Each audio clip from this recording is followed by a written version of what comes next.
A few stories are as compelling as that of Yeshi Casa and her great-grandfather. His country knew him as royalty, thought to be a descendant of King Solomon. His worshippers, including reggae legend Bob Marley, knew him as a messiah, and the world knew him as Haile Selassie, ruler of Ethiopia, the last in a 3,000-year-old dynasty. The new documentary, Grandpa Was an Emperor, is all about her journey of discovery and coming to terms with both a privileged and very painful past. I was thrilled to be a New Yorker. I'm a New Yorker. But your heart? My heart, I'm an Ethiopian. For 40 years, Yeshi Casa has lived in relative obscurity as a banker in the Big Apple, exiled from her homeland and her birthright. Some people want to call me princess, but I'm really not one. But your grandpa?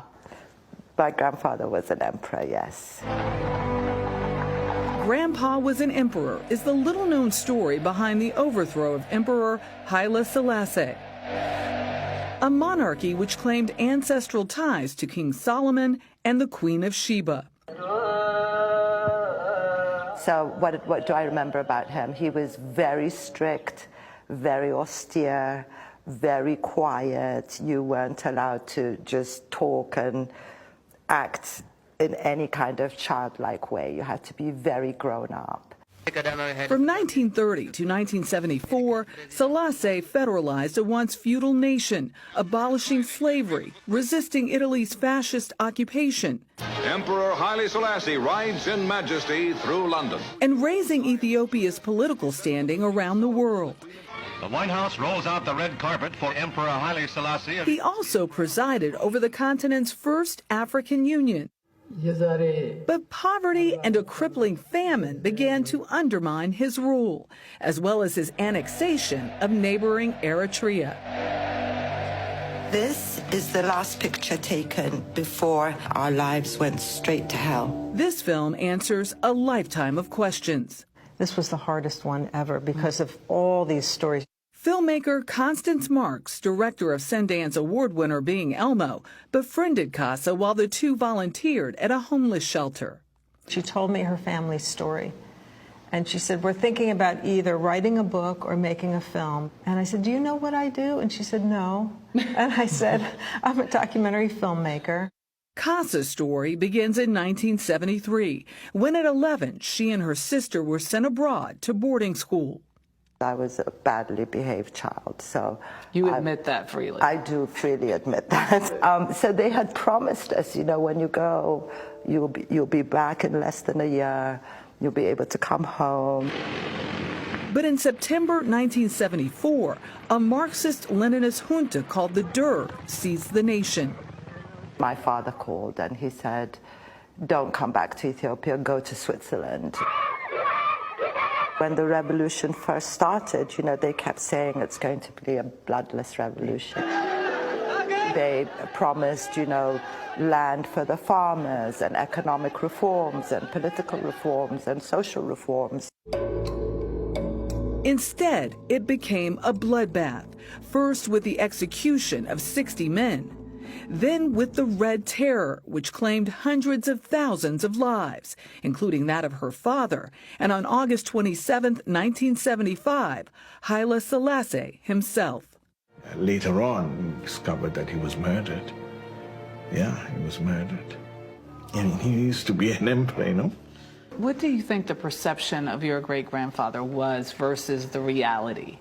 I think there was a perception that he was all-powerful, and I think that's where people make a mistake about Grandpa. You know, he abolished slavery, he federalized the system, and he had massive opposition in doing that from these incredibly powerful aristocratic families that had as much power as him. But it's the survivors that the film seeks to hail. My mom had resisted making any kind of film or talking about what had happened. I was upset that people did not know what they'd done to my family and to the women, the imperial women. 11 women in her family were held captive for 15 years. Was it worth it being born who we are? Absolutely not. Not for me. I sort of fell in love with the fervor by which Yeshi was telling her story. I call her Auntie Yeshi. Tony Award-winning actress Cynthia Erivo is executive producer.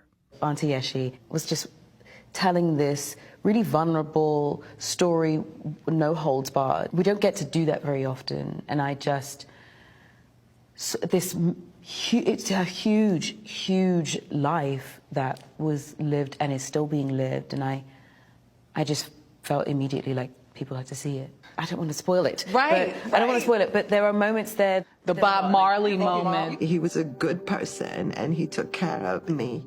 The pioneering reggae superstar followed the Rastafarian movement, which regarded Selassie as a modern-day messiah. Marley helped rescue Kasa's younger sisters. Bob was the first person to say to me, like, do you actually know who your grandfather is, what he means to people, what he means to the West? What was he to you? He was somebody that I loved very much.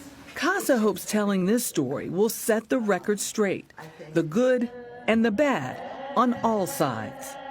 Mommy, do you think this is important to do? Yeah, at least they'll have something to remember, because it's very easily forgotten. I'm not reasonable about my family. I don't like hearing bad things about them. And it was always this conversation where people were very pro the royal family or very against it. And it was hard to get to know the middle. And so this film, I think it gave me real perspective. So what do you think people will say when they see this? You know, I think this film is about women.